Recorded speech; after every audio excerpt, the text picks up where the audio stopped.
Correct.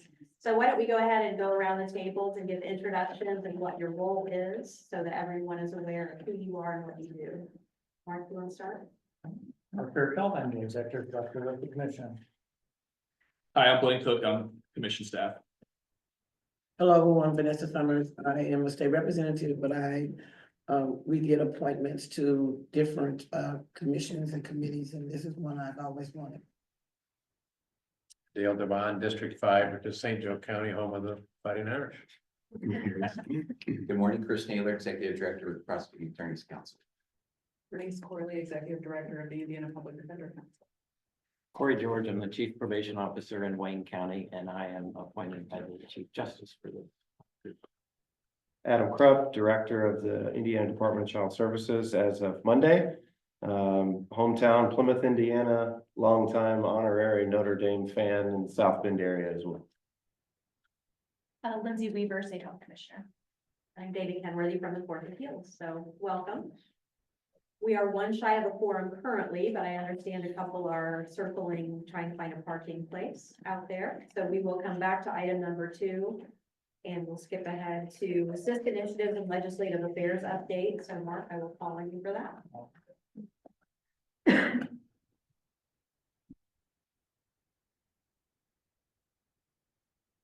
First note of the day, Ohio State graduate.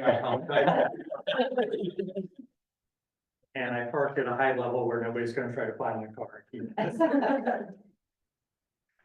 Well, thank you everybody for being here today. I'm gonna go through some good overviews of things we're doing with the commission, especially since we have a new member or two, but also because it's been a minute and we haven't gotten a good overview in. So I'm gonna give some very general comments about things we're working on, as well as our primary legislative affairs items. And we'll have plenty of time for comment and thought and reflection on that as well.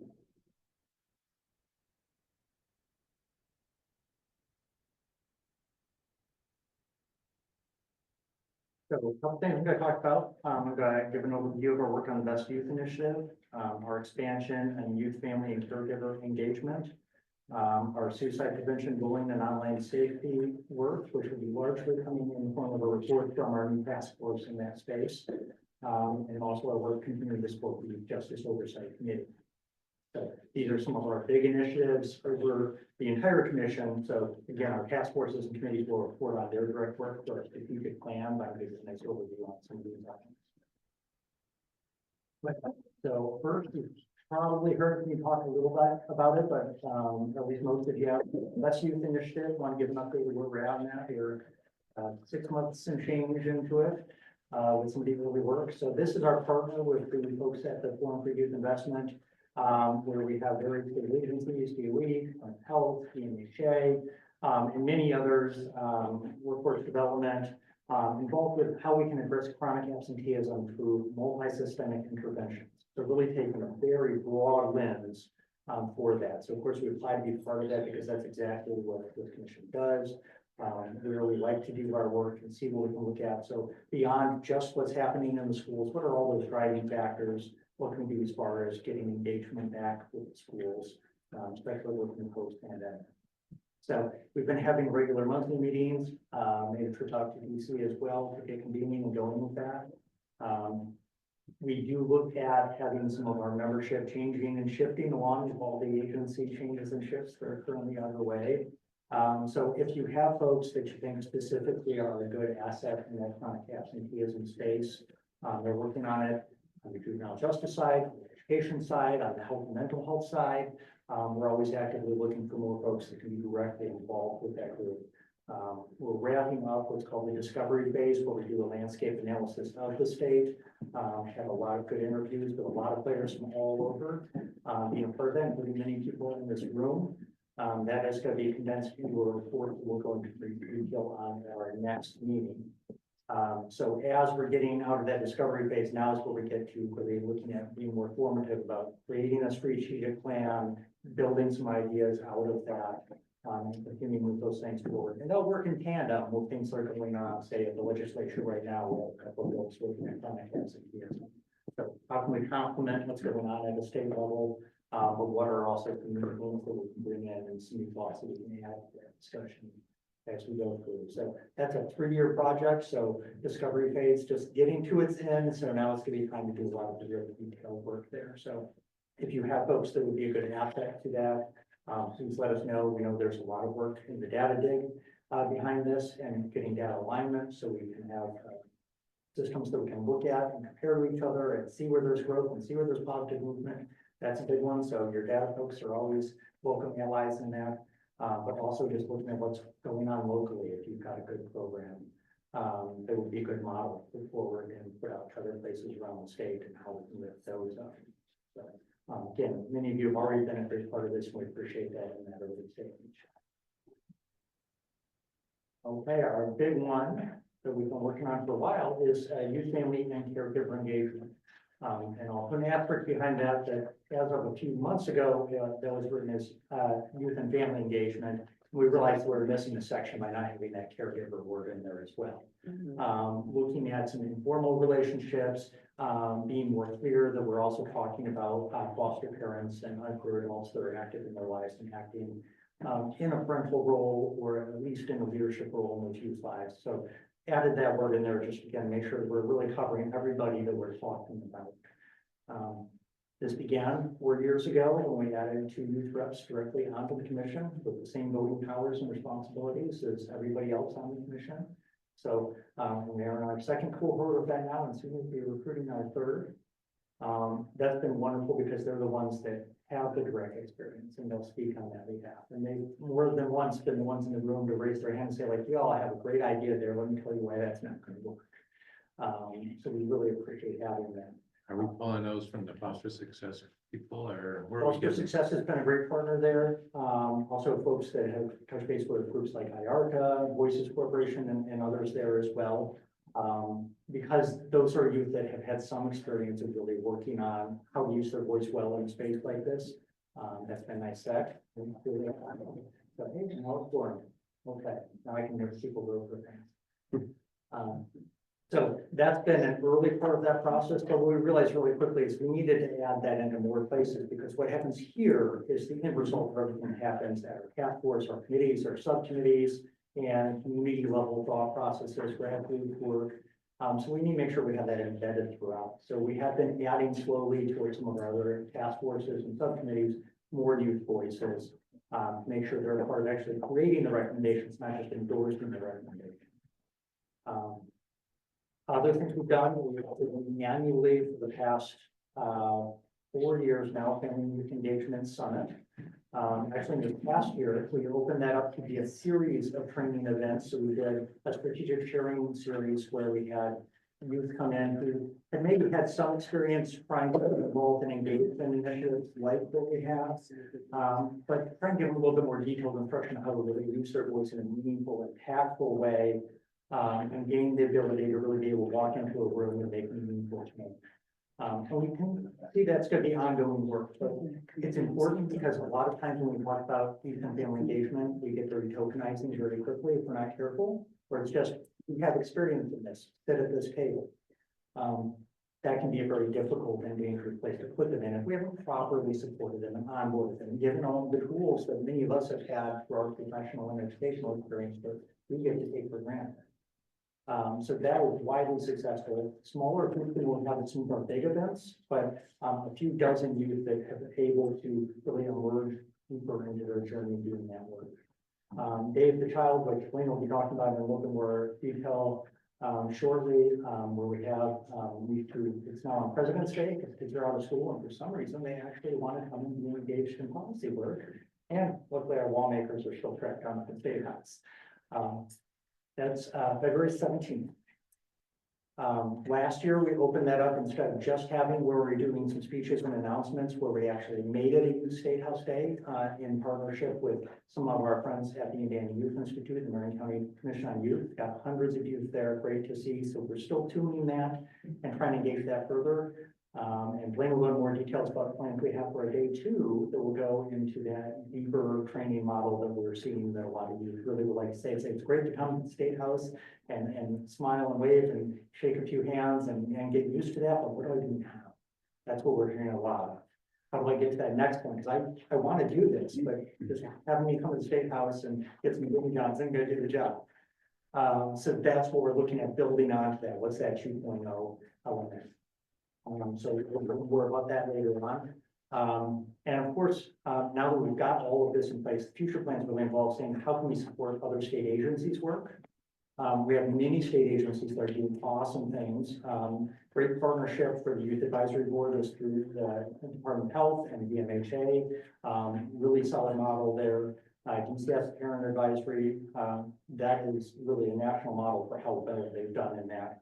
So we've got a lot of great things for AdManaged across the state, and groups like IARC, like Foster Success, like Voices Corp, they're doing great work in the community. But looking at how can we unify that a little bit better and really wrap around that and make sure that we're able to give them the opportunities they're looking for, and that we're giving them the supports that they need to do that. And that the kids that aren't lucky enough to be attached to something like that already, how do we get to those other kids who would love to be using their voices more effectively as well? So a lot more going on there. And of course, bringing in those family and caregiver voices now is something that we're really leaning into a lot more deeply to say, as much as, yes, these youth who have been through some difficult things or are currently going through difficult things, we want to lend them a voice. We've got parents and caregivers that are also right there side by side with them, and we can sharing what they have and what their story is. So how can we elevate that further too? So that'll be the next phase of the family caregiver and youth engagement elements that we'll be looking at over the next year. So it's going to be a lot of work for sure, but we're excited to see where that will go.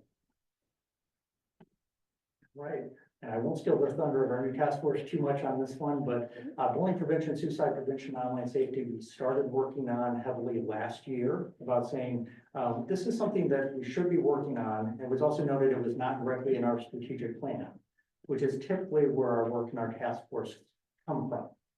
But noting the urgency of the issues and how immediate they are, this group did elect to say, you know what, we need to put that one forward now. Even if we're in mid-planning, to put that one front and center.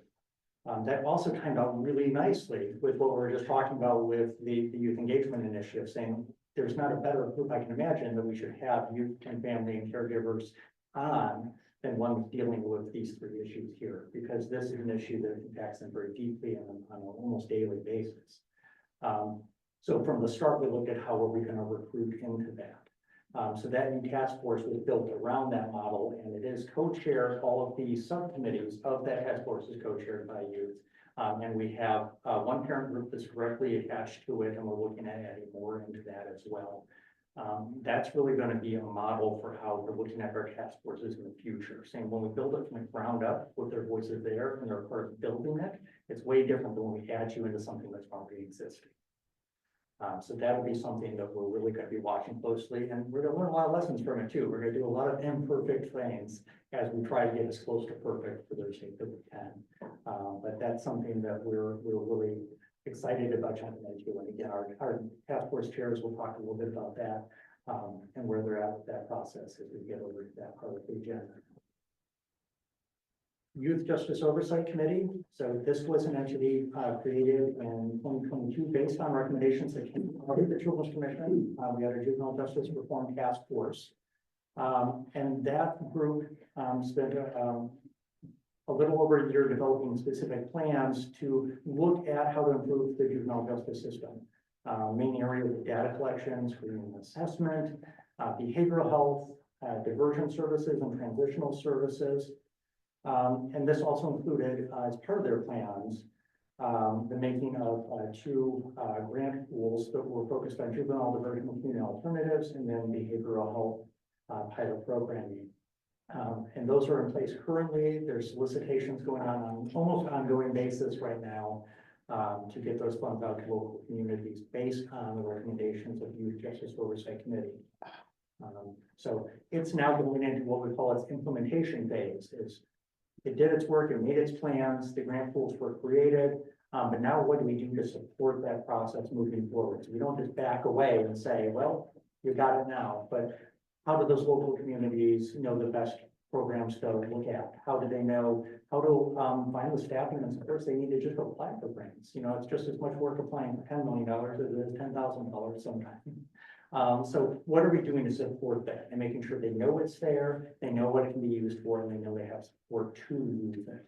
And this has always been a struggle when we look at grants, especially when this one has a specific priority of making sure our rural communities are utilizing it. How do we make it as accessible for those communities as it is for the larger communities that will not have built in to be chasing after the dollars?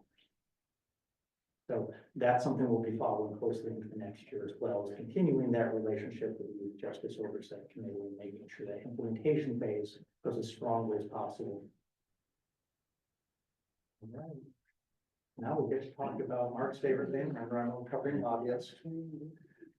So legislative affairs, hopefully our legislators like this as well, but this is some items that we've been working on for quite a while. So we have two legislation that were written directly with the assistance of the Children's Commission. So if you find typos in either of these two, I did 90% of the writing, so just don't be that Oxford comp person, that's all I ask.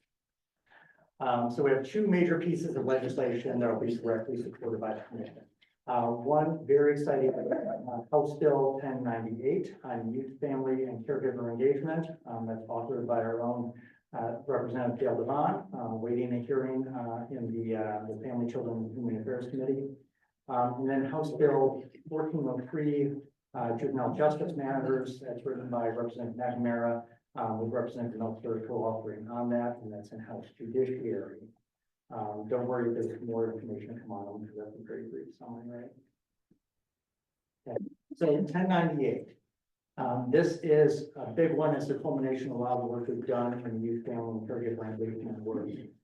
This bill really seeks to make it in the Indiana Code the role of the Children's Commission to be coordinating statewide caregiver engagement by the creation of an initiative to do just that. That will involve, of course, our existing internal work to support our youth representatives and all of the growth we're trying to see within our task forces and committees and subcommittees to have youth caregiver and family representation there, and continuing to build that out. Also, the development of a statewide plan of how we can be supporting, encouraging, and expanding this within state agencies and across the state. The practice of bringing in these boards with more discussion, especially as it looks at policy making that impacts our youth and families.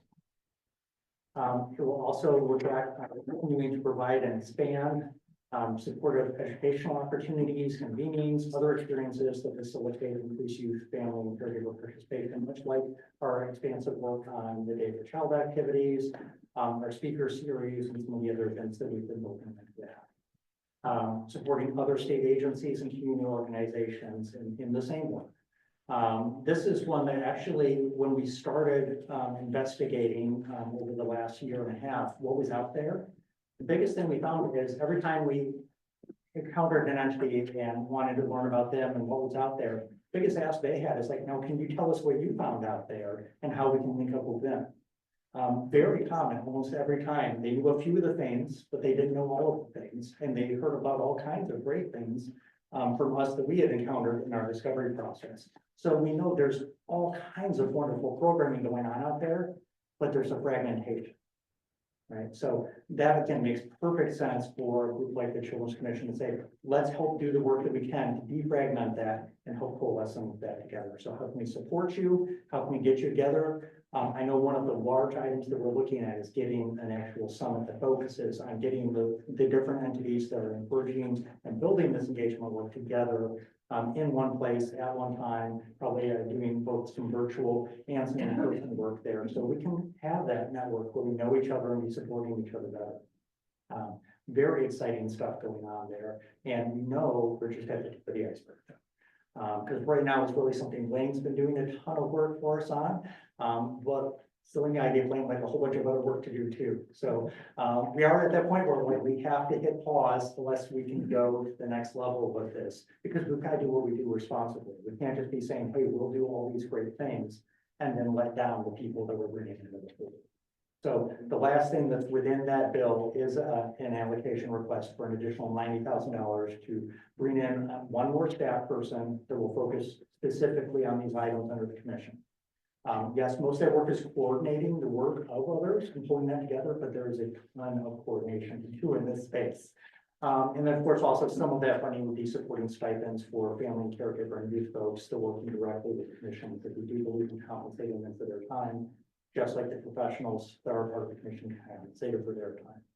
So that's the whole of that one. I can talk if anybody has questions on 1098. We will hear that next week.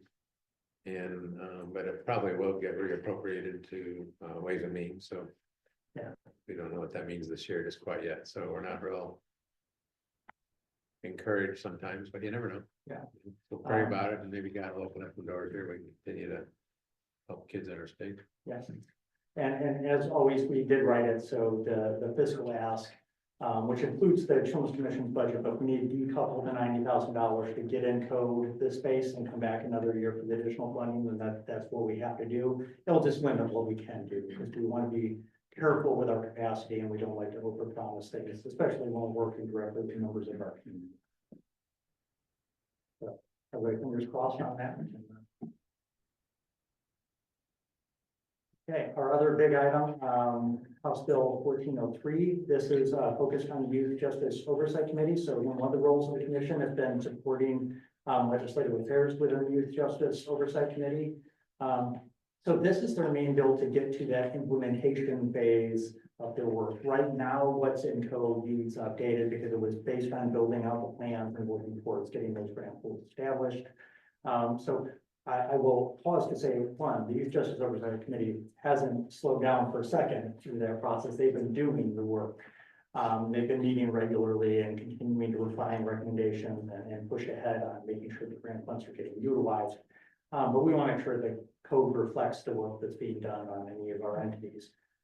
So you can see that we wrote into that pretty much exactly what's already being done. So researching, identifying and making recommendations on barriers to implementation of all the plans that were created under that, including the systemic, legislative, and data collection barriers. Researching, identifying, and making recommendations regarding both effective and ineffective interventions. So that's a lot of that local level research. We see what's working, we see what's not working, what can we do to get the good stuff moving forward. Researching, identifying, and making recommendations regarding the needs of rural communities, specifically that have that limited service capacity. So making sure that still remains a focus of the work that's done there. And then supporting education and outreach regarding all of the plans that were created through that, including the grants and how to solicit for those and be part of that process. So the grant process will continue to be a large part of the work that they want to support in that. That is done in conjunction with the Indiana Criminal Justice Institute, or kind of the holder and disperser of the funds there. But also making sure that they have the opportunity to partner with the Children's Commission, of course, on the youth, family, and caregiver voices. As much as that's important for all the work the Children's Commission does, it's deeply important when we look at juvenile justice. Where there's missing voices very often on some of the processes and things that are going on. Especially if we look at things like communal alternatives and diversion. What got the kid here that could have been done differently if we had been listening a little bit better, right? So integrating all of that work that the Children's Commission is doing, this would be one of the chief entities that we would be supporting. So if 1098 goes through and we have that in place, one of our focal points will be right here with 5JOC. A few other things it does, it adds some language in the grant programs in a closer alignment. There were some disparities between how the two are written. It creates better definition of collaborative service planning. That was one of those things that was defined a little bit in one of the grant funds, but not as much in the other. So we built up what that looks like, because if people don't know what they're supposed to build to utilize the grant, they're not going to apply for the grant. So really just looking at some fixes to the narrative there so they can understand. Also opened up so Criminal Justice Institute can do more support on using the funds to support and manage the grants, including the data collection needs and the data dissemination needs that we found to be a very big barrier for a lot of that as well. So those are our two big bills. Now, what we have next is really just open time to discuss anything else that our commission members want to bring to the table. I've got on the screen the list of items that have been kind of our standing priority items. But that doesn't mean there are only priority items we can add to this list. But there's an issue you want to highlight, the way we talked about. Or if there's a specific bill that you just want to put on the list, that's something we can, since we have a meeting again next month. We can put on the list to discuss more broadly next month, and dive into a little deeper there. Can I ask a question? We're finding that youth not, their parents don't have housing. So that makes them housing insufficient. So is that something that we should be looking at? Because that keeps our youth unstable. Only reason I ask that is because IBLC is looking at housing and we find out that, that's something that's going on, and I just wanted to bring that out as an issue, as an idea. Yeah, our Child Health and Safety Task Force does have a housing subcommittee Okay. specifically for that. And we know there's, Was I supposed to know that? no, Oh. Thank God.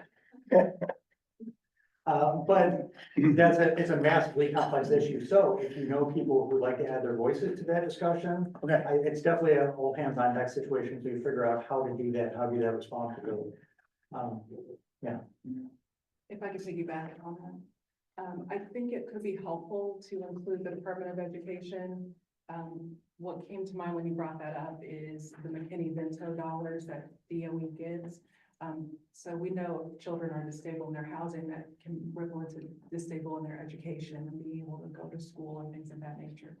DOE does administer the grant, and part of that is transportation and the obligation to go get children where they are.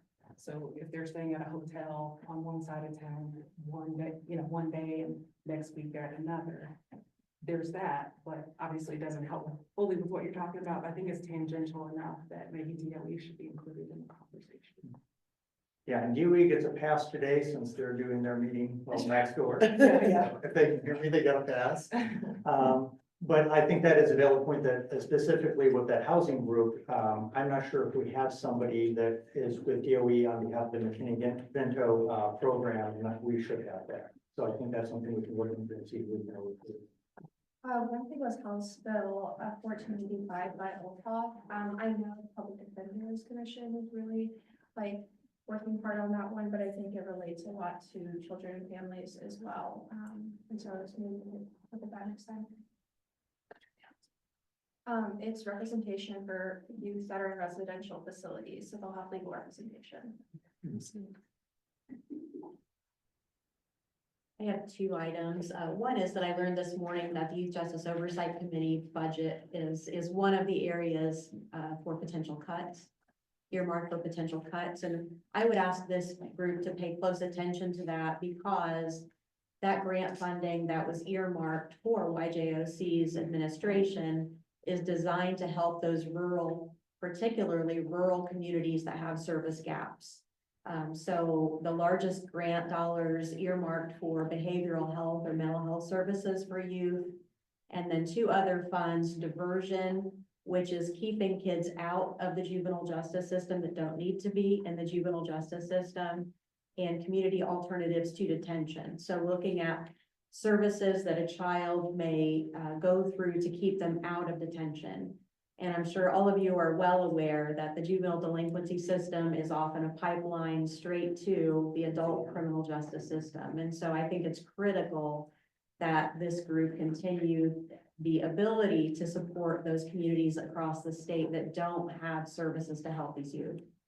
There's simply no reason why a child from a larger, more resourced county should have better options than children from communities that just don't have those options. So we're working hard to get that money out the door, and we've seen some really great opportunities taken by communities. For example, Ripley County, 200K plus to boost up their behavioral health services for those youth in that very small community. So this can be life-changing for certain counties, and it has been for some. So I would ask that you all please watch the Youth Justice Oversight Committee funding and hopefully support that. And I'll keep you apprised of what's going on with that. I do see that bill is co-authored by Representative Garcia Wilburn and Representative Lori Goss Reeves. And it has been assigned to the Committee on Judiciary. The other bill that I'd like you to take a look at is House Bill 1107. Or excuse me, the 1107's been earmarked for Committee on Judiciary, and that is Garcia Wilburn and Lori Goss Reeves. So spoke out of turn on YJOC. This one is in regard to funding for family recovery courts. So what we've seen as problem-solving courts have grown across the state, that set amount of funding is being stretched beyond its capacity. So there is now a shortfall for the support of problem-solving courts. Family recovery courts, and I would note safe baby courts, which passed last legislative session nearly unanimously, are designed for child welfare cases. So a family comes into the system based on allegations of abuse or neglect. There's a CHINS case filed, and these problem-solving courts that are designed to help those families. And they are the highest risk, highest need families. So these are families that are probably unlikely to make it if they do not receive intensive levels of services. These programs have been shown through research to be cost effective. So we're able to keep children home safely because of the intensive supervision, provide holistic services for the entire family, and the outcomes are better. So families reunify, families remain safely together, and reentry is lower. So we see those families staying together and not reentering the child abuse and neglect system.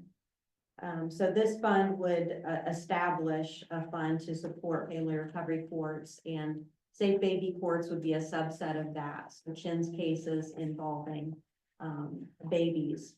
And my experience in Grant County, also a bonus, I would say, outcome that we saw were the babies born substance free to the families who were engaged in those services. So often we would have a pregnant mom entering our services because she had a 3-year-old that was involved in a case.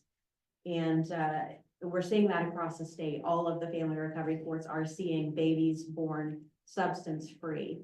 And, you know, I'm looking at our health partners here, you know what that means for that baby's trajectory through life. So this is another one that I'm very interested in watching, and I would hope that you would all be interested in watching that as well. And if you would like more information on recovery courts, safe baby courts, the models, the research behind them, I'd be happy to reach out and perhaps set that up for a future meeting.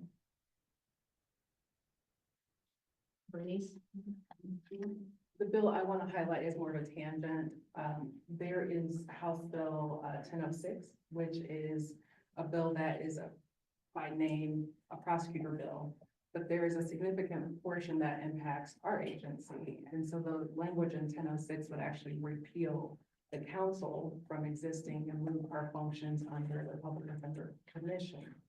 That's concerning for a host of reasons. The commission board is a board made up of sitting tribal judges and elected officials and gubernatorial appointments. And the council functions are functions to promote perspectives that support public defense. And so often our positions are not ones that I think sitting judges or legislators that should be in charge of governing. So it's concerning to see that filed. So I just wanted to put that just to make the body aware. It's not entirely on topic, but it would change, you know, who's from this the public defense perspective sitting at the table. I'm not trying to make this personal. I'm simply saying it would, you know, change who's present. Whose bill is it? Who the author is? It's Jeter and Sturwald and Ireland. What's the rationale? So the rationale I was told in a meeting was savings to offset the cost of the prosecutor increases. Our agency is extremely small. Our budget is around 2.2 million. You couldn't even save it all. You couldn't get rid of everybody, and it wouldn't put a dent in the increase on the prosecutor side. So I don't really see it as helping very much in the way of savings because we're such a small budget. What was that bill? It's 1006. Senator Jackson, did you have something else? Yes, I apologize for being late. I had committee that just ended. When we got here. I have a question for the youth representative, Julia. So do you understand the bills that are presented that we went over today? Most of them? I'd say for the most part. Okay. Are the ones that you favor as a youth representative, and are there any that you oppose? I would say I'm, like, my experience in foster care had 11 group homes in 2.5 years, so I also think that the group homes, residential facilities are not often talked about, and it's like, where's your nearest group home, how many kids are there? You know, they go to a real school, or they like to play sports, nobody knows usually, so I can say that I'm really enthusiastic that people are kind of like starting these conversations, it's bipartisan, like, so I'll say all of the ones about, being, represented in court, absolutely.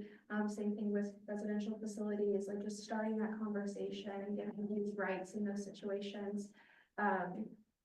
Some of them are like absolutely abominable, so I'm really excited to see that. Obviously furthering our commission, and our initiatives with funding and coordination, because Blaine does so much work. So I would say there's really not too much negative to say about it, just kind of keeping in mind. And Ali's also child, representative. Oh, yes, so Ally, what about you as well? If I may, sure. What about you? No, of course. I am also in support of the same things, and I think particularly also just growing, I guess, the commission's efforts, because there is such a need, I think, for that communication to be more organized, and consistent, and there are so many resources and funding that we talk about and that we know about, and I think that that gets lost sometimes in those meetings and translation, but, yeah, I think that, yeah, both of those that we reached over, and I didn't see anything that I opposed. Thank you for your work, and thank you for being present and engaged. We appreciate you. I actually have one more for the House Bill 1403 with the juvenile justice, just like a personal note on that. I mean, I know we both had experience, like, I got it. and stuff. Yeah, and not only is it a pipeline to the adult, you know, just being like incarcerated as an adult, but sometimes they're even used for temporary placements for foster youth, so there's not always like a necessary need. And so I'm also really interested to kind of like watch that and see what people are saying with you know, the Youth Justice Oversight Committee, just because there's a lot of overlap within foster youth and juvenile justice as well, so. Thank you, and thank you for your report. Representative Devon, did you have something? Yeah, so bills are still dropping. And so a lot of these just dropped last night, so I'm sure you haven't had a chance to review them. But as chairman of the committee, and I know Vanessa and I serve on the same committee together, and you know, if you got things that you want to talk about on certain issues, you know, we want to know. Well, I'll definitely be in your committee next week. So, last one, I just wanted to throw into the list. I was hoping Senator Donato would make it first time, but she has offered a chronic absenteeism bill. This is to address some of the concerns that came out last year after initial legislation got passed. So cleaning that up, extending some timelines, and taking out some of the what was perceived as adversarial elements of it, and really doing some nice cleanup there. So that is Senate Bill 482. And it's herself and Linda Rogers on that. And then Representative Bain is also introducing a similar bill too, but also talking about helping better track and organize the data around absenteeism. Because there's been a lot of disparity in how that's done in different districts and different areas of the state, and how that gets reported up to DOE. So it makes it hard for them to craft interventions when looking at such different data sets from different areas. So just want to keep an eye on, if she's up for it, I'll see if she can present that at our next meeting, or if we discuss that at the next meeting, since we've been doing a lot of work in that space as well. But I won't dissect it on their behalf it up in here. But 482 would be one that I would suggest probably some discussion at our next meeting.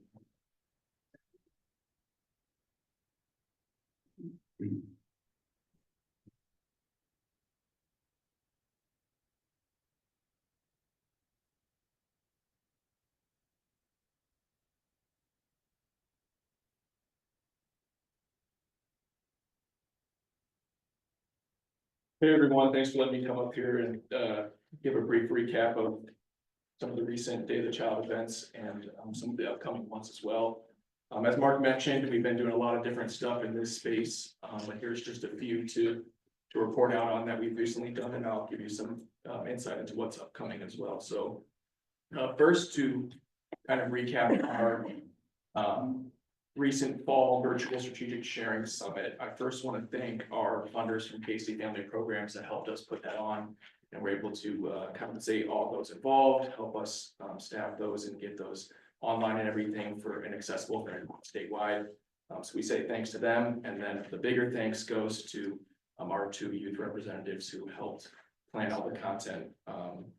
90% of what they do is behind the scenes. You see them at these meetings, but phone calls, Zoom meetings, texts on weekends, things like that. They help plan all the stuff that we're working on. So I want to say shout out to them. So on October 24th, we had a keynote speaker and a Q&A session. Anthony Barrows, who recently started a new role at Lyft Incorporated, where he works to eliminate poverty. He founded the Center for Behavioral Design and Social Justice, and he himself is an intersectional professional. Anthony shared his background as a system-involved youth and provided an overview of research that reminds us the importance and efficacy of incorporating lived experiences in our systems change. He also offered new tips and stuff for advocates that are looking to get into these spaces and strategies for professionals to make our spaces more inviting and incorporating to this type of engagement. Our second series was on November 6th. We had a training. Joshua Christian Oswald and Remy Morris, along with 2 young leaders, Alex and Jada, gave a presentation and training for our attendees. They covered definitions of strategic sharing, talked about what that meant and what that looks like, and gave examples. They talked about tips for empowering yourself and others and answered a multitude of questions from the crowd. And then lastly, on When you say the crowd, what does that look like on that? so virtual chat, it was on Zoom, so folks were online and can raise their hand and talk, or send messages in the chat. They can see those and then respond after they gave their sort of presentation. So do you think they were talking about 1,000, 100? I mean, what was- So I think over the course of 3, because we can see who signed up for all of them, I think we had about 100 people sign up for the whole event series. It was a repeated series, so we don't know exactly who all was in attendance for each individual one, but that's who was in attendance over the course at some point, depending on their availability for all 3. And then lastly, we had a young advocate panel. Our very own Julia Stumler moderated a panel discussion of young advocates. Thanks go out to Julia, Keyshawn, Terrence, Emma, and JC. There they talked about lessons learned with lived experiences and their advocacy efforts and journeys. All this was centered around the strategic sharing theme, and questions were aimed to offer insight to tips for peers. Link to the summit playlist is on there. You can go on, those are on YouTube. Those are captioned, so if you have anybody that might want to take a look at those and learn something from them, please direct them to that link and they can see those there. And just since posting those last week too, I think we've had just like 45 views in a couple days. So some people are watching it now too that maybe couldn't have attended live, that are looking at it this way. So upcoming events, Day of the Child, like Mark mentioned earlier, February 17th is President's Day. We will have check-in and breakfast at the State House, House Chamber at 10 a.m. The Indiana Youth Institute will give their kickoff of the Kids Count Data Book that covers 5 different areas of child well-being statistics. They'll present that to anybody that wants to come and hear it. We often have our legislators there, and any other state folks and any guests who are interested. They're more than welcome to come and check it out. And then the Marion County Commission on Youth will help all the young folks there and have a lunch program for those that are interested in attending. And then day 2 will be over here in the Government Center. We will have breakfast and lunch here.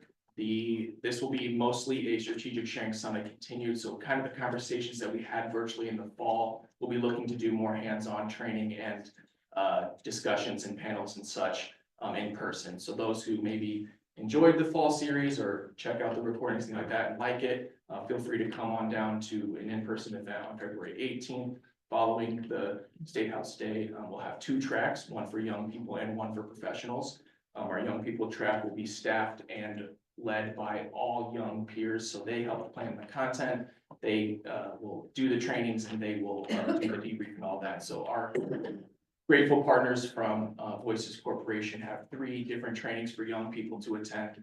And then we have some partners from our many professional community partners that will help provide some for professionals to learn too. So after lunch, we'll have a combined activity where professionals and young people will intermingle and kind of debrief about what the topics of the morning were about, and we'll see what we can learn from each other. So I encourage you as a professional, if you know young people that might be interested in just strategic sharing and advocacy in general, we'll talk about a lot of different things there. I can share a little bit about some of the proposed trainings for young people. We'll have 3 topics. So the first is mental health. This workshop will focus on empowering teens to prioritize and maintain their mental well-being. Participants will engage in guided mindfulness exercises, journaling sessions, group discussions to identify stressors and how to develop coping strategies. Guest speakers such as therapists or mental health advocates will share their personal journeys and practical tips, and teens will leave with a mental health toolkit filled with resources and actionable steps to potentially help, nurture their emotional resilience. Our second topic is labeled hand down, man down. This one will address gun violence. In this interactive session, teens will explore the root causes and impacts of gun violence on communities. The workshop will feature a panel discussion with survivors, activists, and law enforcement, followed by breakout groups where participants will brainstorm community-driven solutions. Teens will also create a collective pledge for peace mural symbolizing their commitment to nonviolence and advocacy for safer neighborhoods. And then lastly, we'll have Rise Up, the Power of Youth Voices. This topic just covers youth and leadership and youth and advocacy. This workshop highlights the influence of young leaders in creating change. Participants will engage in role-playing activities to practice decision-making, public speaking, conflict resolution, and more. They'll hear from inspiring young leaders who have made an impact in their communities and beyond. And this session will conclude with a pitch your vision segment where teens present their ideas for local projects or initiatives, receiving constructive feedback from peers and potentially you all. So again, the shouts go out to our community partners at Voices. They have an incredible power and prowess cohort that is full of young leaders that are ready to train their peers, engage with professionals, learn more, share what they know, and all that. So big thanks to them and everyone else that's been involved in all this work. Last slide I have here, these are on our website. They'll go out in our post-meeting message as well.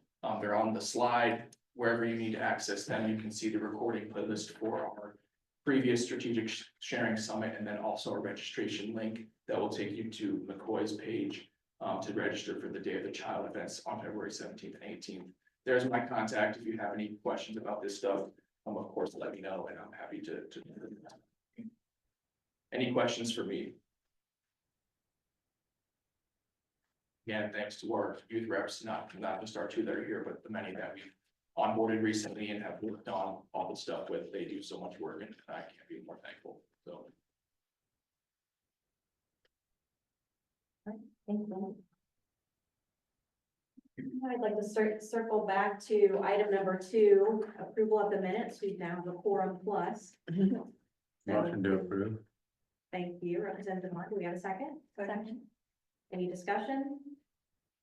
All in favor say aye. Aye. Opposed, nay. Minutes are approved.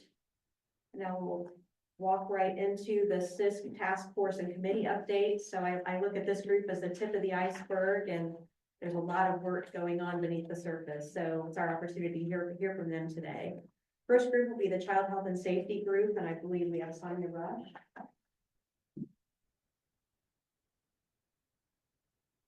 Good morning, and thank you for the opportunity to stand before you. This is actually my first opportunity. My co-chair, Kate, who is no longer with us, was presented last time in 2023, and I was on medical leave. So I'm very thankful to be here and actually to see our new director here at the table as well. I work for the Department of Child Services. We have a huge membership here at our Health and Safety Task Force, and I would like to say a diverse group of individuals. We've had some ebb and flows over this last year. We've actually had a few people join us later in the year to bring a new perspective and to tell us about some new updates that have been going on. So I do apologize to anyone watching or here today whose name may be missing. It's not because we don't think and value you, it's just because we've had some changes over this last year, of course, seeing Kate leave as well. We are part of the strategic goal 1, which is to improve the health and safety of vulnerable children. Under that goal is first increasing community-based social and concrete supports for families with children, including those being cared for informally by relatives. Increasing housing stability, which I know came up a few minutes ago, for families with children. Recommend ways to increase the power and voice of children in state care. Identify and encourage adoption of effective and promising models for promoting healthy teen relationships, preventing unplanned pregnancies, and reducing sexual victimizations of adolescents, and to increase access to early intervention for vulnerable young children. This is a daunting task. It is big, it is broad, but it's not something that's impossible, because if we all come together with our minds, our expertise, and our hopes and willingness for children and families, we can make it work. Some of the highlights of 2024, we had an opportunity to have several of our members from our task force stand before you.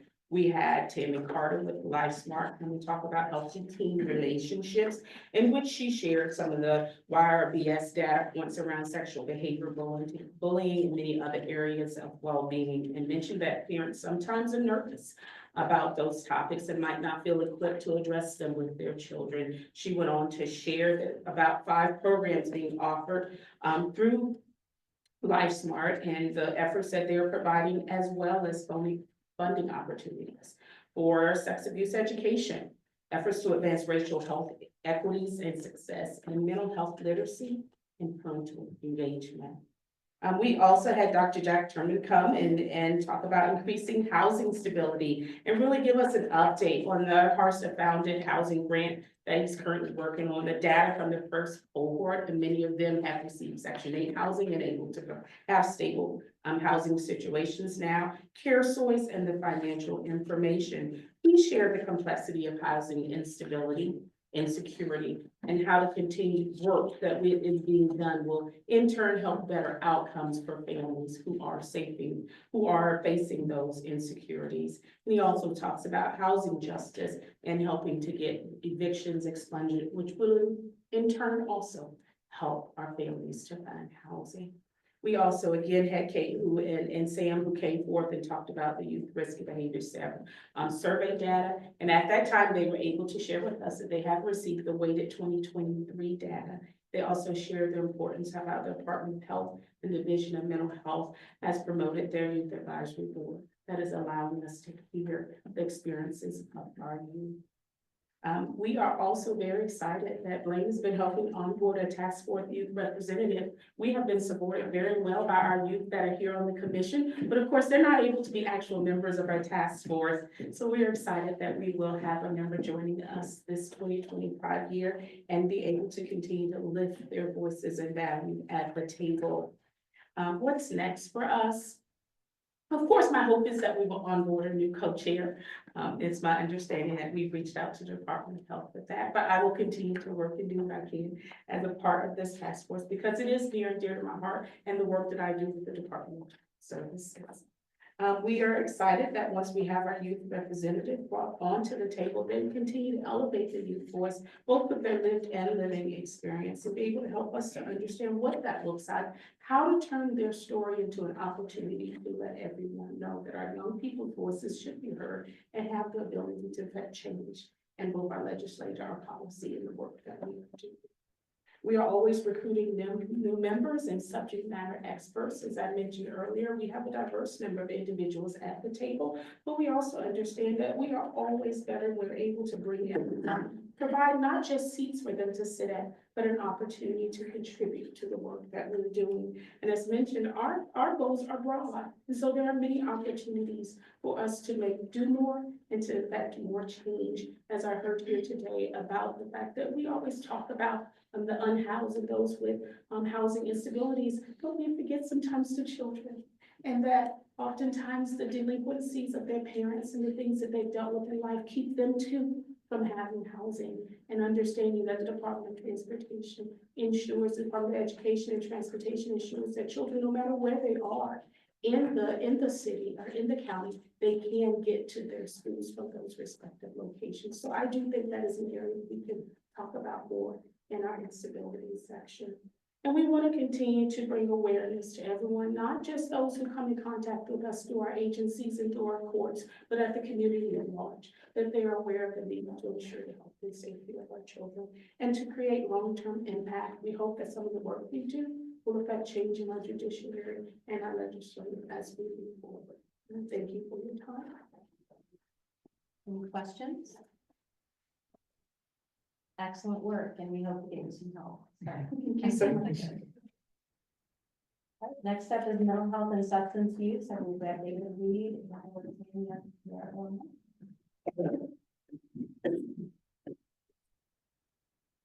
Good morning, committee. Great to be here. Thank you for all of your work in this space. I'm David Reed. I'm the Deputy Director of Child Welfare Services for the Department of Child Services, and I've been able to co-chair this task force now for a very long time. It's been about 5 years now that I've been involved with this committee. And it's a really important one with lots of really exciting things happening.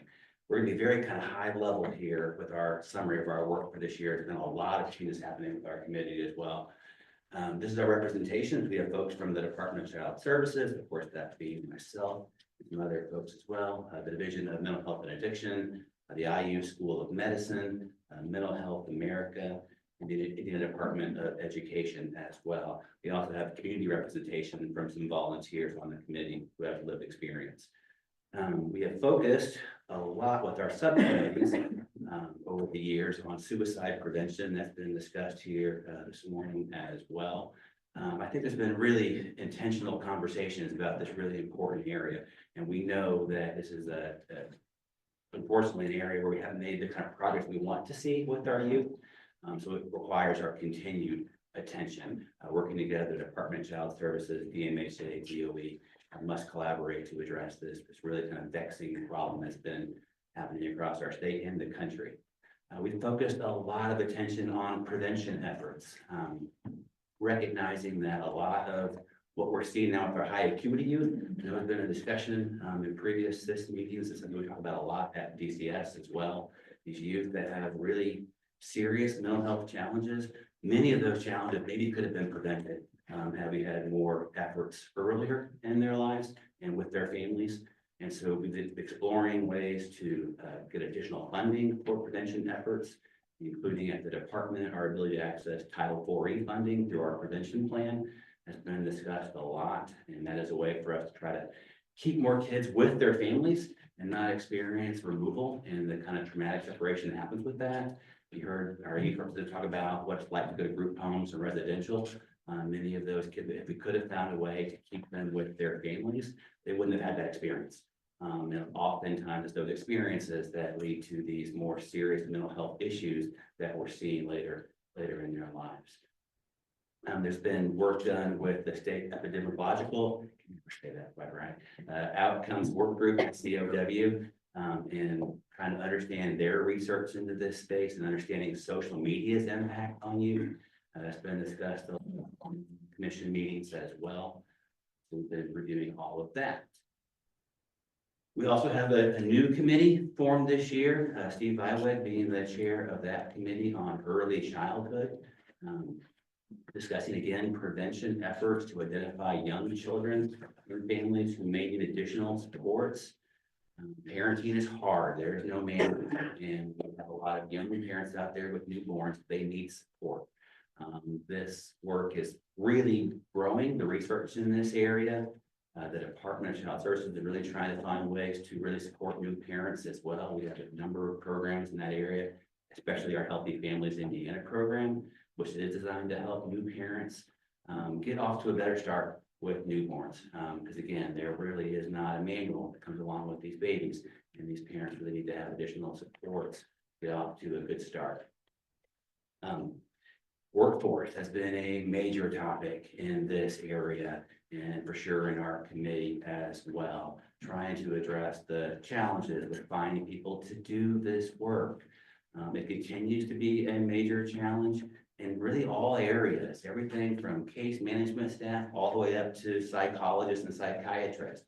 I know it's been pretty well documented, but it continues to be an area we should focus on as a state if we're going to make meaningful progress in this area. We need professional caseworkers, we need psychologists, we need folks who care and want to jump in and help us do this work. There's been a lot of work done in that space collaboratively across state agencies. You're likely aware of work happening with the governor's office with the high acuity project. Formed a couple of years ago, I'm able to be part of that work as well. And there's been a number of initiatives, including the DCS Intensive Foster Care Program, which again is designed to try and keep kids out of congregate care settings and with families where we know kids do best. We've done a lot of work in that space and have some really exciting things that are happening there. We also have an evidence-based subcommittee. I'll turn it over to my co-chair, Tanya, to talk more about that work. So my name is Tanya Miracle-Longo. I am the Assistant Director of Youth Mental Health and Wellness with the Division of Mental Health Addiction. So I too am happy to be here, and David did a nice job of kind of setting this up. And so just given our time, we can't go into all the various details of all the work we've done. But we did want to highlight one of the specific projects that came out of our evidence-based subcommittee, and that is the expansion of the multi-systemic therapy services for our young people. So this subcommittee is led by Dr. Gabrielle Rodriguez from IU, and she's done a great job of kind of building this and expanding this and working with our providers and all the systems partners to enhance this project across the state. And so I can't see the map fully, but essentially we started out in about 14 counties across our state, and the various different funding has allowed us to expand into 8 additional counties. So the red counties on the state, the solid red is where we currently are, and the ones that are polka dot are kind of where we're expanding. So again, we are happy to see the expansion, but as you can see, there's still lots of counties in the states that are not represented, and and there's lots of room for growth and opportunity. And just to go back just a bit, let me just want to highlight what exactly MST is, but basically it is a family focused intensive therapy treatment for kids 12, 17 who are at risk of out-of-home playing. Oftentimes these children have involvement with our juvenile justice system, and it is again just meant to keep these kids in their home, because all the research of all the studies say that kids do best when they're at home. So it's just an intensive therapeutic treatment to keep those kids in the home. And this map also represents or also shows our different service providers who are doing this work across the state. Some of the funding that we have had access to has supported these organizations in getting started, like their startup fees, licensing fees, training and things like that, so that they can help support all the youth across the state. The next slide, again, probably can't read all this, but it just shows some of the referrals, because this is January through November of this past year. So at a high in January, we were around, I think, 37 or so referrals. They had a little dip down in June, and that the fact of some of the summertime where the referrals are coming from. And then in this past November, we were right around 25 referrals across the state. So kind of up and down, but overall, we're seeing a steady flow of referrals for this program. This kind of represents our referral sources. We have referral sources primarily from between the Department of Child Services as well as our probation and juvenile justice partners. They make up about 75% of our referral sources, but again, that's pretty common just given the population of youth that MST serves. So, but we do have partners from Raleigh Hospital, as well as some other systems partners as well.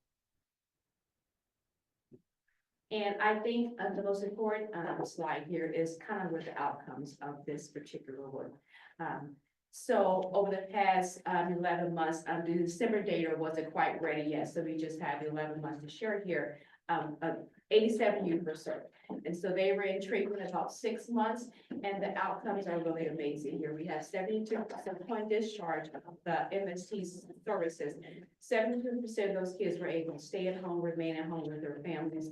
75% of them were either working or in school, and 77% of them did not have any new juvenile justice involvement.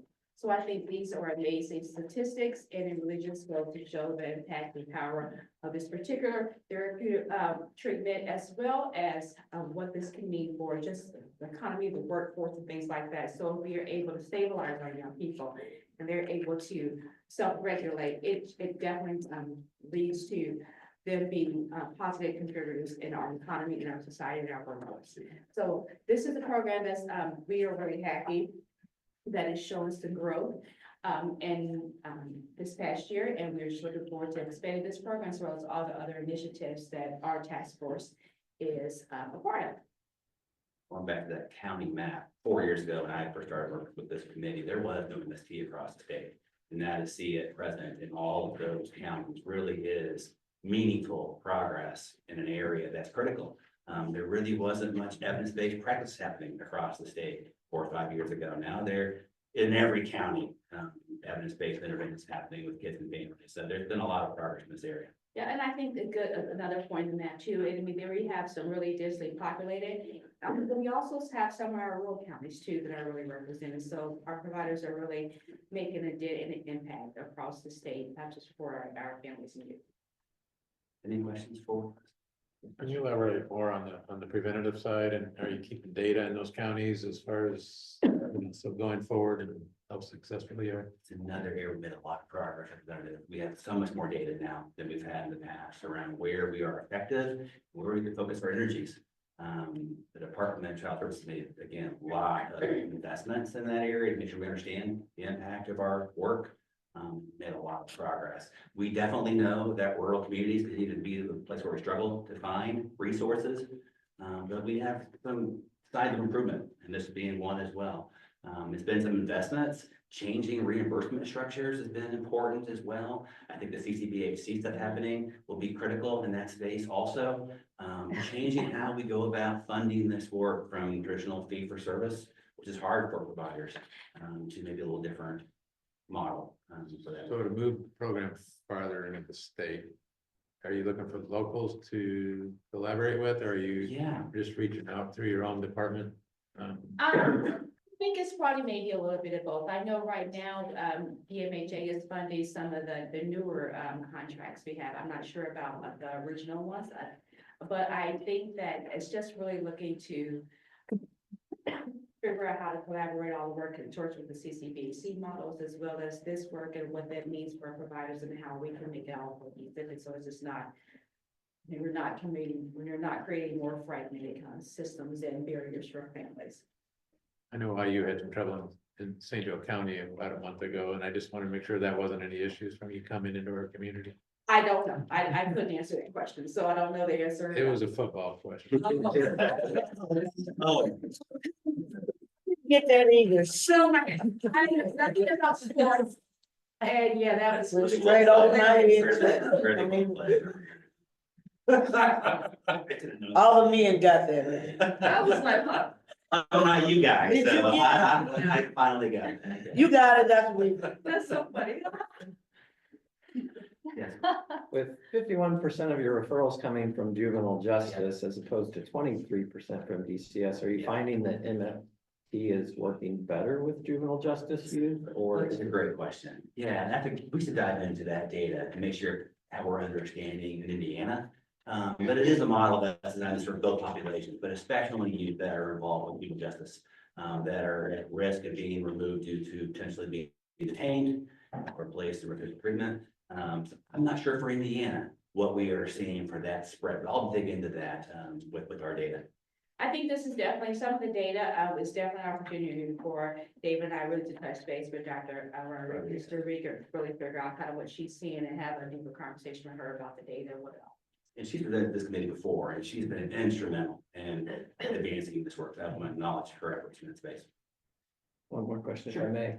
And then I assume your expansion difficulties come with having providers that are willing and financial resources, is that? So we have the ability to help support them financially. It's really finding folks that have the right staff and the right commitment level to, because MST, it's resource heavy. And you gotta get the right professionals involved. So to commit to the training and then to commit to it long term. But I think this growth now will encourage more growth. I think people were really apprehensive at first, but now seeing it start to spread and be sustained, I think will help it continue to spread across the state. So just another question about the funding. So where are you getting the funding? Or is there any billing, and this is covered by those healthcare entities, Medicaid, et cetera? Just, can you explain that a little bit better? So for most of the DCS and probation involvement is happening within our Indiana Family Preservation Services Program, Okay. which is partially funded by Title IV federal dollars. We're adding MST to our prevention plan to get additional federal funding to support that work. But there's been grants as well through DMHA to help start costs for agencies that are doing this work. So getting grants through DMHA, state, federal, or state dollars, federal dollars, okay. But, and again, so DCS and probation involvement with our family preservation program, there are enough resources there to do MST. That has been a big question early on was, is that program structured in a way that allows this model to work? And it is. And I think the reason why it's successful is it gives a different reimbursement structure.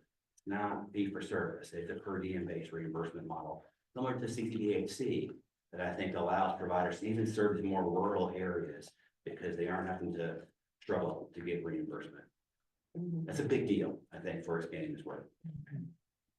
Thank you. Thank you. Other questions?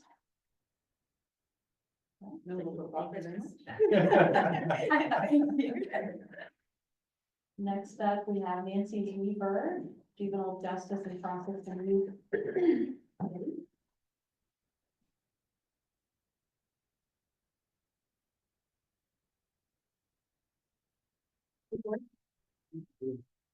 Thank you for the opportunity to share some information about what's happening with the Juvenile Justice and Process Community Task Force. My name is Nancy Weaver, and I serve as the Director of Youth Justice Initiatives at the Indiana Office of Court Services. Today, I'm here in my role as the co-chair of the Juvenile Justice and Cross System Youth Task Force, but you will notice that I don't have a co with me, similar to Sonia. My co-chair, the wonderful Judge Vicki Carmichael, chose not to seek re-election at the end of her term, at the end of December 2024. So I keep telling her that she can come back and do this work, even as a senior judge, and maybe she will, or maybe Mark and Lane will find another co-chair for me, but in the meantime, you're stuck with me. A little bit about how, a little bit about our members. So when Sonia was up here, she had a new list of her folks. This one is was accurate as of November of 2024. I chose to leave it that way because I wanted all of you to know who has been working on this task force over the past year or more. And we have a wonderful representation of lots of different agencies and perspectives that is necessary to do this work. We'll have some changes, obviously. We're kind of waiting to see how things shake out after the shuffling, as Mark mentioned early on with the Children's Commission. But we want to make sure that we have maintained that representation that we need to do this work. So just a reminder, this is the goal that you all gave to us, as well as the objectives, and the way that this task force organized our work was we created subcommittees for each one of the objectives, and either had volunteers to co-chair those subcommittees, or we might have told some or asked them to co-chair the subcommittees. The structure of the work of the task force is that we, the subcommittees really were given wide latitude in who they recruited to be on their subcommittees and how they wanted to achieve these objectives. But that work comes up through our task force, and then we bring the work, that work to you when it is ready for either an endorsement or a recommendation of the things that are happening.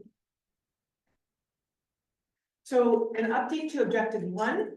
The subcommittee was chaired by Judge Kim Dowling from Delaware County and Judge Holly Harvey from Monroe County. Judge Dowling may still continue in this role, not really sure, but she has moved on also from her position in Delaware County. Their current focus really in the past year was around statutory amendments to 3134-13.5. As well as some statutory language to require trauma-informed care in annual training for nurses.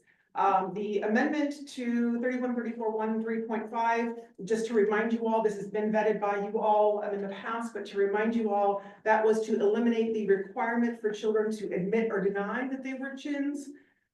Children in services, because the allegation is that they're really a child in service because being a victim of trafficking. Also, another part of that amendment or requested change was to make the standard of proof preponderance of the evidence, and then also to require appointment of an attorney for the child if they were alleged to be a child in need of services under that statute. As far as I know, that has not been filed this year. Is that still correct? Okay, as of today, that was not filed. However, there was a bill filed by Senator Kreider, Senate Bill 181, to add the requirement for trauma-informed care that would include some training around trafficking for nurses. That is, I don't know where that sits, but I know that bill is filed. So in terms of what's next for this subcommittee, they really started thinking about, okay, we've been working on these kinds of things for the past year or so. Whether or not we're going to make movement, we don't know. But they started this fall updating their work plan. And they are using as a basis for that Shared Hope International's survey of states. And what Shared Hope International is a nonprofit whose mission is to eradicate child sex trafficking. They've set policy goals, and then they have a survey of where each state sits in those. So for example, one policy goal might be that all child welfare or all juvenile justice professionals have training in CSEC. And then they say whether or not the states are aligned with that. Indiana is not. However, they may not focus their work on that because that training is happening. Even though it's not a requirement that child welfare staff and juvenile justice staff have this training, it definitely is happening as of the end of 2023. All probation departments were either trained or had access to training on screening materials. So they're looking at that and seeing where they want to focus their efforts. Objective number 2 is related to status offenses, and Tracy Fitz is here, who co-chairs that subcommittee. They started out their work really looking at all status offenses. There's a lot of them. There's several in Indiana. And they have really narrowed it down. They did a lot of learning and exploration. They were ambitious and thought they could take on all status offenses, but they really have kind of narrowed it down to chronic absenteeism and truancy. It fits nicely into a lot of other work that's going on around the state on this. Best Youth Initiative, as well as I think you said Senator Donato authored a bill around chronic absenteeism and truancy. So that work really fits very nicely into that. Their most recent work has been learning about services and interventions used in Indiana. Someone mentioned wanting to learn more about what local sites are doing. I know they've had some presentations from some counties who are doing some really good work around encouraging attendance in school. They want to make sure that they don't duplicate efforts with all the work that's going on, and who knows, they may end up being kind of a clearinghouse for that, like coordinating amongst the groups that are working on chronic absenteeism and truancy, but making sure that all of the groups are not duplicating and doing things that other groups are taking on. Objective number 3 is about encouraging adoption of effective and promising programs for children with incarcerated parents. That's a subcommittee that is co-chaired by Steve Balco from DOE and Joel Winnicke from the Public Defender Council. They also started out really big. They were looking at the DOC in terms of parents who are incarcerated at DOC and what they could do there. And they decided to focus more on what's happening in the local jails, because typically parents who are incarcerated in local jails are for a smaller or a shorter period of time. And they thought that they could have more of an impact if they focused there. Currently, they are a bit concerned because there's not a lot of visitation happening in the local jails. Some of the local jails, many of them have saw some good things that happened related to security during the COVID times when they cut down visitation, and they've maintained that. but that means that children are not able to visit with their parents who are in jails.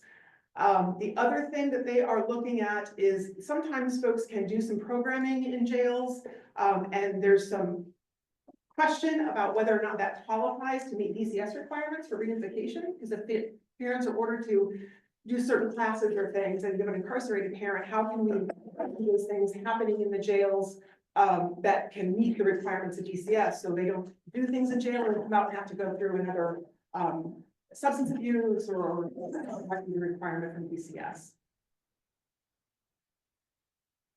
And lastly, our fourth objective is about promising practices and effective policies integrating science of child and adolescent development into the justice system's response. Janae Hanger co-chairs that subcommittee. They have two things they're primarily working on. One is potentially some legislation that might guarantee access to contact with families for young people who are in detention centers. There's really kind of three things that they look at. They want to require that detention facilities offer at a minimum for 1 hour in-person contact and arrange for audiovisual contact with families if they can't somehow be safely have in-person visits. They also want to require twice a week, minimum of 10 minutes phone calls. And then also understanding that visitation shouldn't be used as a punishment, like that can't be taken away based on a young person's behavior, unless that behavior while they're in the detention center is directly related to a safety concern for that visitation. The other things about the audiovisual and the phone calls is that they would like to see that those are at no cost to the family. Currently, families pay for phone calls and audiovisual, if they're gonna do a FaceTime or something with the family, with the young person in detention, and sometimes that can be a lot on a burden on families to maintain that contact with the people. There's still some work to be done on this. They've reached out to the Indiana Juvenile Detention Association, the Probation Officers Professional Association of Indiana, as well as juvenile court judges. And they also are trying to figure out if they need to connect with the DOC regarding any language in the administrative code, where the standards for detention centers live, and that because that is the what DOC audits detention facilities on. So I'm still working on that. The other area of focus for this group, which really aligns directly with the objective, is about establishing a minimum age of jurisdiction for juvenile court. This one is not anywhere close to being ready for you all to hear in terms of what it might look like. But it really is about, we don't have a floor in Indiana for juvenile court jurisdiction. We have data from CSG that collected data, and there was a report done under the Juvenile Justice Reform Task Force. Data that our office collects from the probation officer quarterly reports, as well as anecdotal information, talking with juvenile court judges and stakeholders who say, there's times when we have 8, 9, and 10-year-olds in our courtrooms. No one wants that. It's always tension filled, but at the same time, there's nothing to prevent that. And unfortunately, most of the folks who have those stories talk about we have them here because there was no other option for them. So really understanding what it means if there were a minimum age for juvenile court jurisdiction in Indiana, how would the court respond, or how would the communities respond to those younger children who are currently encountering the juvenile court jurisdiction? And also, are there some exceptions? We have Representative Tracy is on the task force and talks often about the need for making sure that we have some exceptions if we do have something really horrible happen with a young person. So that again is not anywhere, it's just put on your radar. That's what they're thinking about, but they have a lot of outreach to do and really trying to see where we can start, where we have consensus on this in Indiana, if we do at all. But we know that according to the report from CSG, there's young people as young as 5 who've been who had been referred to juvenile court. And is it possible that we need to do something about that as a state? So that is where the 4 subcommittees are, the task force. I really appreciate the opportunity to do this work. My term as co-chair is maybe over, been over, but I'm gonna stay through the transition and hope to remain a member of the task force and continue doing this work. Does anybody have questions? Yes.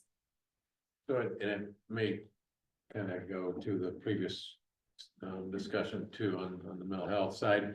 So I think, and I've talked with our juvenile director in our community a few times, and he's got a lot of cases where we incarcerate kids just because we don't have a mental health facility or a place to put them.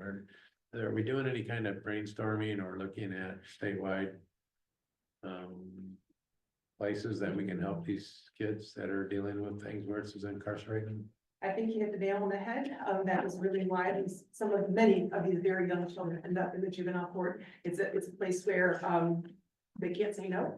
And I will say, yes, there's crossover, the mental health and substance abuse task force that David mentioned. There's lots of crossover there. I don't know that we have any good answers right now, but certainly that is absolutely the population, because that's one of the first things that subcommittee did, was say, okay, who are these young children who are coming in? Why are they coming in? And you're right, there certainly is a lot of mental health and emotional dysregulation that's bringing them to the door.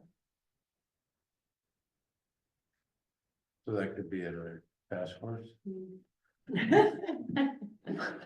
We'll work with this. I know, it's just sad, right? So, but at the same time, are we doing anything proactively to move forward to help these? How many cases are there? Is it how big of an issue really is it? That's exactly where it is not, in the grand scheme of things, the number is not startling. But if you're thinking about 5-year-olds in the justice system, I think that is startling. So and that's really the question right now is, I think that as a task force, we've all said, we don't want to get behind something that says, no, nobody, anybody under X number of age cannot come into the youth legal system without offering an alternative. That's, what are juvenile court judges gonna do, and what are probation staff gonna do, and law enforcement when they come in and they don't have an option? So that's really what we're working on, trying to sort through. Are we engaging the judges much in that arena to talk to them about, are we? Okay, I didn't know if we were, no, just to get some info, so I'm just saying. Yes, so we have Juvenile Justice Improvement Committee, Indiana Council of Juvenile Family Court Judges, and then the YJOC has judge representation on each of those work groups. So, Okay. and this is a hot topic in every work group. This is a problem in each area that's being studied. Thank you. Thanks for being here, Nancy. Representative Don's question triggered a question from me, something that I've heard. And I'm not talking about 5-year-olds, but when we have juveniles who've committed very violent crimes or a threat to themselves or the community, I'm hearing anecdotally that there's a lack of bed space in juvenile detention centers. Is that accurate? We've decreased the ability to hold some of these children. Is that accurate from what I've heard? It is, there is work being done on that. And again, that the reason for that still remains not that there is lack of physical bed space, but the staffing capacity. So there are facilities who have, I'm gonna make up the numbers right now because I don't know exactly, but may have, a 24-bed facility, but they are unable to staff for more than 12 or 15. So it's not that, because there was some talk about, hey, let's start what we did in the 90s with billboard facilities. But even those who are thinking in those lines are saying, how am I gonna staff it if I can't even staff X? And so I think that's part of it. The Indiana Juvenile Detention Association was very active for a while. I'm not sure where they sit with it now, about really trying to figure out how to increase pay for the people who are taking care of our kids. That's super important. As well as making those jobs more attractive to folks who want to do good things for young people. The juvenile detention centers, as you know, are not like adult jails in a lot of capacity or a lot of ways, and trying to make sure that those facilities are places where people who want to help young people want to work. Yeah, I've heard that maybe some of those positions had been repurposed over the years as well. Now some children have to travel across the state to go to a juvenile detention center. So it just sounds like there's a lot of tension on the system there without having the availability. That is very true. And again, really goes to building up that workforce and investing in the people who are taking care of our kids. Those people, they're thankless jobs sometimes, and having people who are willing to work with young people is a very important thing to invest in. And often they're seen as more like guard kind of positions, and they're working to kind of, IJDA, I know, is working to kind of change that and make sure that folks know that they're good places to work for people who want to help you. Thank you. Other questions for Nancy? Thank you, Nancy. I'm going to call up our next group, which will be educational outcomes, Brianna Morris and or Michelle Clark. And I apologize, but I have to run for another meeting that's scheduled before this one. So I've got to go chair that one on Zoom around the corner. Well, good morning. Well, I guess we're now right at the afternoon hour from the Education Outcomes Task Meeting or group. I'm Brianna Morse. I work with the Department of Workforce Development, overseeing our youth initiatives programs. And I'll Michelle introduce herself. Hi there, Michelle Clark. I'm the Director of Student School Family Engagement at the Department of Ed. So looking at the clock and kind of knowing we still have other things to do, we will try to be as quick as possible. The next thing here. So just a little bit of our kind of membership. We have some really lofty goals that also do a lot of intersection with some of the other task force groups. So our membership is pretty varied. We've got 3 or 4 different representatives from the Department of Education to sort of tackle several of our different objectives. Obviously, we've got partnerships with Commission for Higher Education. So you're really thinking about where does education happen? It also happens in corrections. You know, school mental health is happening everywhere. So there's all these different pieces, parts of who we have representatives on our group for, and how they support the work that we're doing. And then this is just kind of a snapshot, a reminder of all of our different goals. I believe we are the task force with the most goals. Having 6 of them, and 6 of them are very large. They're not just fix this one little thing, but it's literally, you know, how do we do early childhood education? That's a big task. So we do our very best to try to meet as many of the different goals, but we've really focused quite a bit this past year on, frankly, some objectives that were very professionally relevant to both Michelle and I's work, but they are huge initiatives. And so I will let Michelle talk about those. So one of the first things we talked about was the comprehensive mental health framework. One of the projects that we actually do at the Department of Ed through our Project Aware grant is partner with DMHA, and they partner with Butler University to build a comprehensive school mental health framework to share with schools about how we can provide an array of student supports and services to promote positive school climate, improve student mental health and well-being, and reduce the prevalence of mental illness with our children. So that is a big project that Department of Ed, Project Aware, DMHA is participating in. They actually have a grant out to schools that have provided some funding to directly support this work. The Department of Corrections talked about kind of the barriers and things that impede the learning and post-secondary success of some of those in corrections. And so we talked about ways that we could support those youth and just kind of talked about different things that the department is doing with the high school redesign and just any barriers that they're encountering that we may not know are barriers, and so that we can provide some supports there. We also had a presentation about Rob's, oh my gosh, what am I, JAG program? Jobs for graduates. I just had a great work to hear more about how we can expand that program and make sure that we have more options for all the schools across the state. And then we also have Foster Success present on their Student Pathways program, which supports foster youth with their post-secondary journey. So helps provide supports that once they leave school, they no longer have their school counselor, their school teachers to talk about post-secondary opportunities, and so the Pathways program is there to support them. And then the last but not least, which is a huge thing for DOE, was the redesign of the high school diploma requirements. And so I took the time to review with our task force members the new diploma requirements and the changes that are being made, and so that we can think and consider our vulnerable youth and how this could hopefully improve their post-secondary outcomes.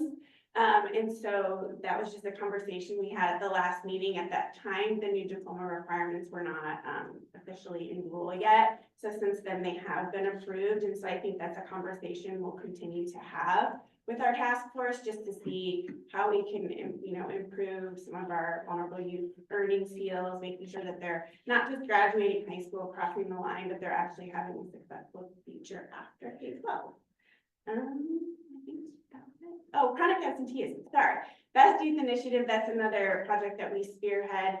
So DOE is leading, with the lead applicant alongside Mark. Mark's really doing most of the work, if I'm being honest.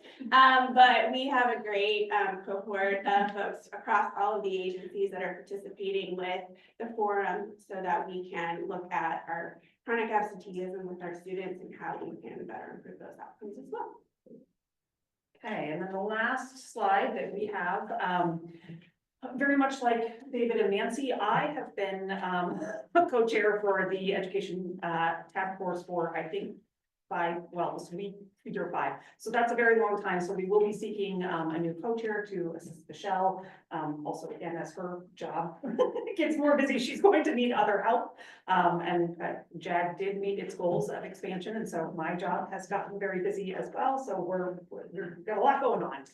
Obviously, I think we've heard about all of the different student-based legislation today, especially that the SISC is supporting, but certainly again, related to chronic absenteeism. So just really asking for support, obviously from this membership and other folks that, you interact with. We are also going to be seeking to place a youth member on our task force. This is a thing we've actually not had, but it has been, we can that one day. So 2025 will be the year that actually occurs. And then finally, as Michelle alluded to, continued support on the Best Youth Initiative. That's a 3-year project. And so a lot of the work and conversations related to that also happen kind of in our group. So they're not in a silo only with that team Indiana, but also sharing it with other state agency partners that are part of our group. So that is all we have. Think any questions? Okay, that was easy. Thank you.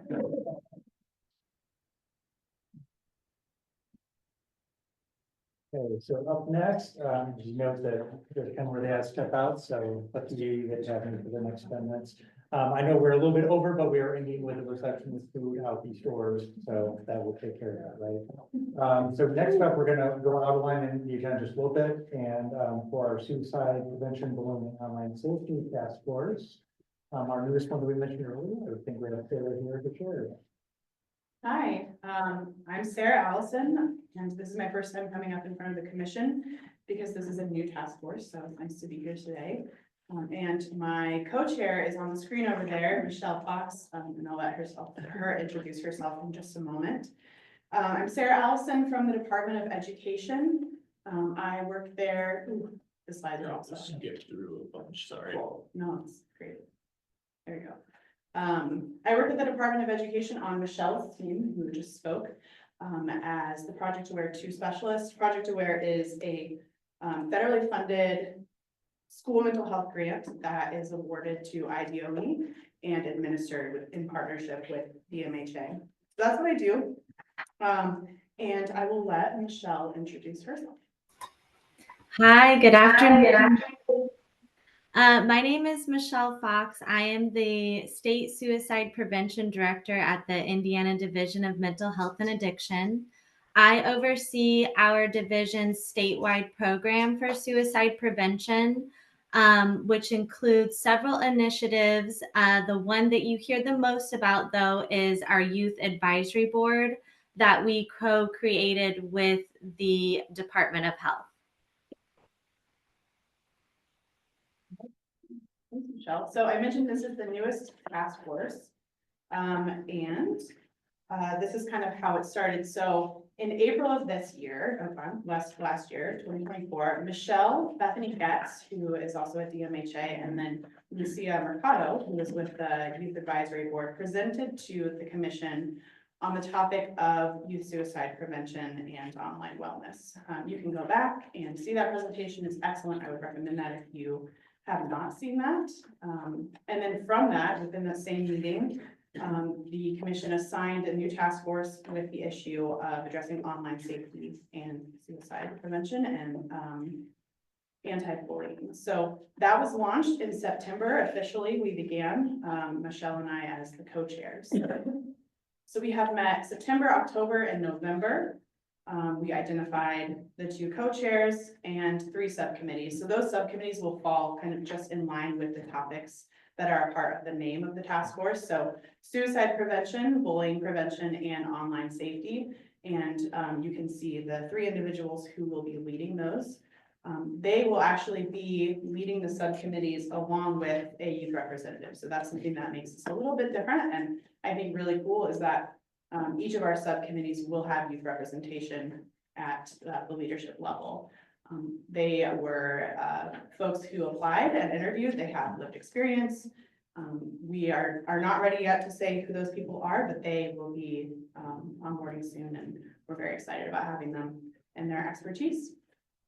We will be focusing in 2025 really on information gathering and just understanding the landscape when it comes to online safety, anti-bullying, suicide prevention, kind of what's been happening, who is making moves in those areas, and what the problems are that we need to focus on. So lots of information and research within this first year. And then we will be aligning and we'll be creating our goals and objectives based on the gosh, I'm so sorry, the strategic plan that exists for the 2023 to 2025 year. That's what we're up to right now. We have membership representation from IDOE, DMHA, Department of Health, DCS, the Mental Health Roundtable, IU, Bring Change to Mind, Mental Health America, LifeSmart Youth, really just a broad group of folks in Indiana who are interested in working on these topics. Any questions? Okay, thank you. Let me go back.